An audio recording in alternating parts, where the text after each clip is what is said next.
თავი 23 და წამოიშალა მთელი ეს ხალხი და წაიყვანეს იგი პილატესთან. შეუდგნენ მის დადანაშაულებას და ამბობდნენ: ჩვენ ვნახეთ, რომ ეს აკეცებს ჩვენს ხალხს და კრძალავს კეისრისათვის ხარკის მიცემას, ხოლო თავის თავს უწოდებს ქრისტე მეფეს. პილატემ კითხა მას: შენ ხარ იუდეველთა მეფე? ხოლო მან პასუხად უთხრა: შენ ამბობ. პილატემ უთხრა მღვდელმთავრებს და ხალხს: მე ვერავით არ დანაშაულს ვერ პოულობ ამ კაცში. მაგრამ ისინი დაჟინებით ამბობდნენ: ეგ აშფოთებს ხალხს, ასწავლის მთელ იუდეაში, გალილეიდან მოყოლებული აქამდე. პილატემ ეს რომ გაიგონა, იკითხა: განა გალილეველია ეს კაცი? როცა შეიტყო, რომ ჰეროდეს სამფლობელოდან იყო, გაუგზავნა იგი ჰეროდეს, რადგან იმ დღეებში ისიც იერუსალიმში იმყოფებოდა.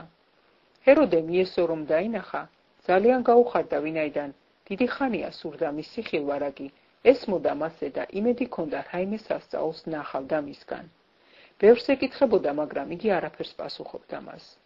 მღვდელმთავარნი და მწიგნობარნი კი იდგნენ და გაცხარებით ბრალსდებდნენ მას.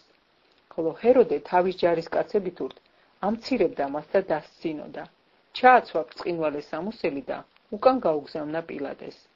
იმ დღეს პილატე და ჰეროდე ერთმანეთს დაუმეგობრდნენ, თუმცა ადრე მტრობდნენ ერთი მეორეს. პილატემ მოუხმო მღვდელმთავრებს, მთავრებს და ხალხს და უთხრა მათ: თქვენ მოიყვანეთ ჩემთან ეს კაცი, როგორც ხალხის წამქეზებელი და აჰა მე თქვენს წინაშე გამოვიძიე და ვერავით არის დანაშაული ვერ პოვი ამ კაცში, რაშიც თქვენ ადანაშაულებთ მას. და ვერც ჰეროდემ, რადგან უკან გამოგვიგზავნა იგი. და აჰა სიკვდილის ღირსი არაფერი ჩაუდენია მას. ამიტომ ჭკუას ვასწავლი და გაუშვებ. მას კი სწორედ ერთი უნდა გაეშვა სადღესასწაულოდ.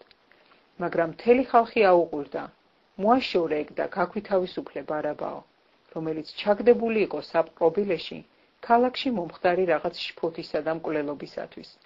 პილატემ კვლავ მიმართა მათ, ვინაიდან სურდა იესოს გაშვება, მაგრამ ისინი გაჰყვიროდნენ: ჯვარსაცვი, ჯვარსაცვი ეგ. მესამედ უთხრა მათ: რა ბოროტება ჩაიდინა მან? მე ვერაფერი სასიკვდილო დანაშაული ვერ პოვე მასში, ამიტომ ჭკუას ვასწავლი და გაუშვებ.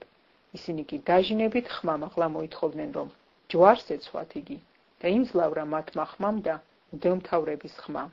და პილატემ გადაწყვიტა შეესრულებინა მათი თხოვნა. გაუშვა შფოთისა და მკვლელობისათვის საპყრობილეში ჩაგდებული, რომელსაც ისინი მოითხოვდნენ, იესო კი მათ ნებას მისცა. როდესაც იგი წაიყვანეს, გზაში დაიჭირეს ყანიდან მომავალი ვინმე სიმონ კვირენელი და აკიდეს ჯვარი, რომ ეტარებინა იესოს კვალდაკვალ. მისდევდნენ მას დიდძალი ხალხი და დედაკაცები, რომლებიც ტიროდნენ და მოთქვამდნენ მის გამო.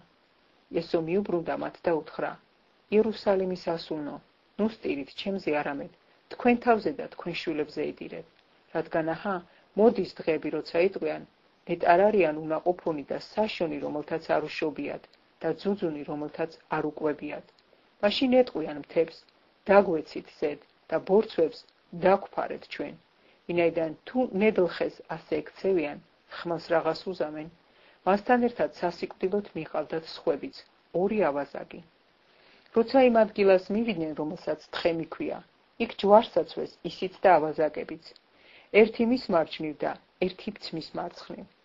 ესო კი ამბობდა: მამაო, მიუტევი ამათ, ვინაიდან არ იციან რას აკეთებენ. გაიყვეს მისი სამოსელი წილისყრით. იდგა ხალხი და შეხურებდა. მთავრებიც დასცინოდნენ და ამბობდნენ: სხვებს იხსნი და ახლა თავისი თავი ხსნას, თუ ეგ ქრისტეა, ღვთისმრჩეული. ასევე ჯარისკაცებიც დასცინოდნენ მას, მიდიოდნენ და ძმარი მიჰქონდათ მასთან, ეუბნებოდნენ: თუ იუდეველთა მეფე ხარ, იხსენი შენი თავი. მის ზემოთ იყო წარწერა ბერძნული, რომაული და ებრაული სიტყვებით დაწერილი: ეს არის იუდეველთა მეფე. ერთი ჩამოკიდებული ბოროტმოქმედი გმობდა მას: განა შენ ქრისტე არა ხარ, იხსენი შენი თავი და ჩვენს. მეორე კი გაუწყრა და უპასუხა მას: ნუ თუ ღვთისა არ გეშინია, როცა შენც იმავე სასჯელში ხარ. ჩვენ სამართლიანად დავიმსახურეთ, ვინაიდან ჩვენ რაც გავაკეთეთ, იმისი საკადრისი მივიღეთ. მაგას კი არაფერი ცუდი არ ჩაუდენია. მან უთხრა: იესო, გამიხსენე, როცა შენ სასუფეველში მოხვარ. იესომ უთხრა მას: ჭეშმარიტად გეუბნები შენ, დღესვე ჩემთან იქნები სამოთხეში. დღის 6 საათი იქნებოდა და მთელი დედამიწა ბნელმა მოიცვა 9 საათამდე.